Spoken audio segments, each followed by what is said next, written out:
Hey kids, today's show is brought to you by the letter 4 and the number potato! I'm a stupid private. What time is it? It's pony time. Right now I'm reviewing the Fluttershy Micro series as well as issue number 7 in the main The puns are starting early this week series. Let's start off with the Fluttershy comic, so don't make any sudden moves or loud noises. The comic begins with Fluttershy heading off to do something out of an early Disney picture, when she notices a poster for an extreme art contest, put on by the Princess of the Sun herself, Celestia. Never really pictured her as the avant-garde type, she always seemed more neoclassical to me. But unbeknownst to the rest of Ponyville, Fluttershy has a secret basement. And what do you think's down there? A disturbing collection of home taxidermied former pets would be my guess.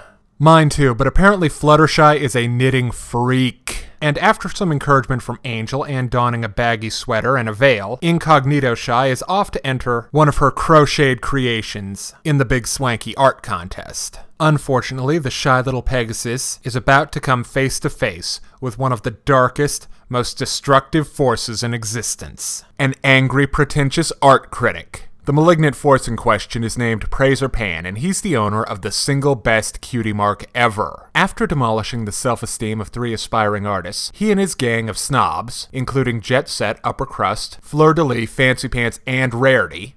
Who says the element of generosity can't be shallow? Then, after Rarity's fashion sense outs Fluttershy and brings down the full fury of art criticism, Fluttershy wants to chuck the whole thing but can't bring herself to destroy what she worked so hard to create. Shortly after, Vindication arrives on white angel wings when Princess Celestia announces that Fluttershy's work is brilliant! Brilliant!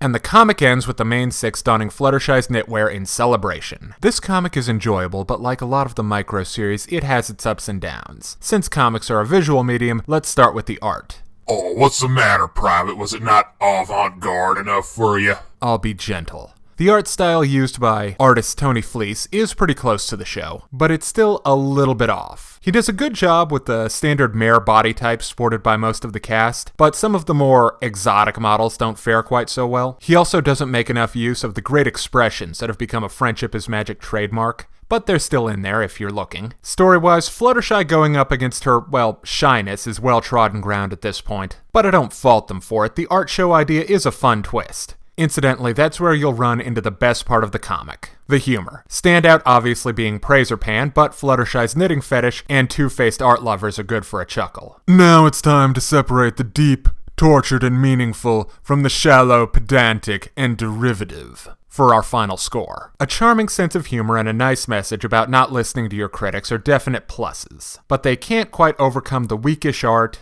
and the well-trod story territory. But you know, I'm still going to recommend it for any pony fan. 3.5 out of 5.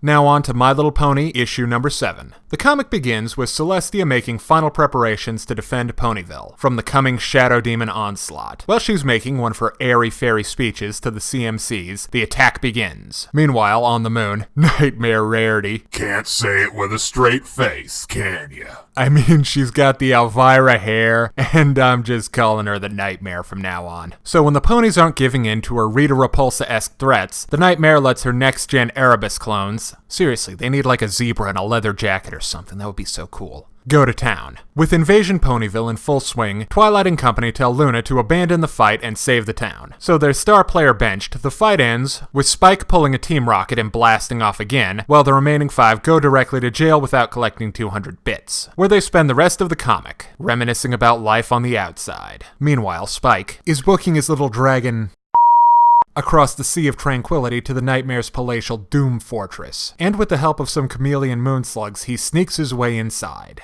Not exactly Smog's glorious conquest of Lonely Mountain, is it? Once inside, Spike discovers a bejeweled room with thrones, and to complete the picture, his sweetheart Rarity with a crown and an offer to rule by her side. Sounds like a good deal to me, but what do you think, Admiral Akbar? It's a trap!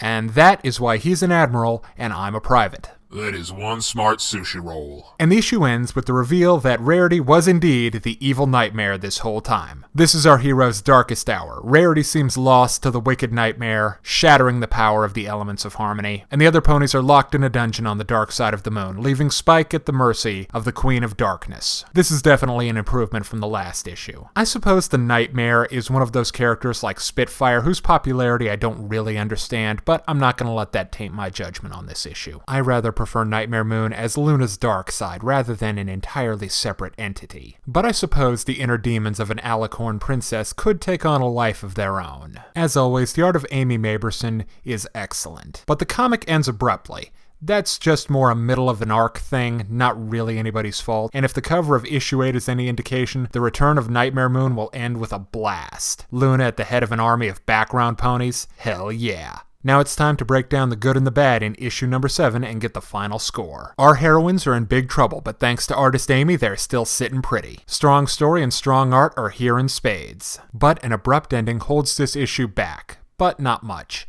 4.5 out of 5. Definitely recommend. Thanks for watching. I'm the Stupid Private.